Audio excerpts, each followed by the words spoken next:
அழைப்பதால் நீ மறைப்பதால் என் காதல் மாய்ந்து போகுமா?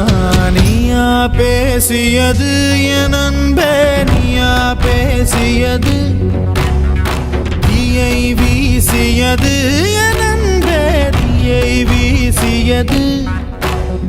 கண்களிலே உன் கண்களிலே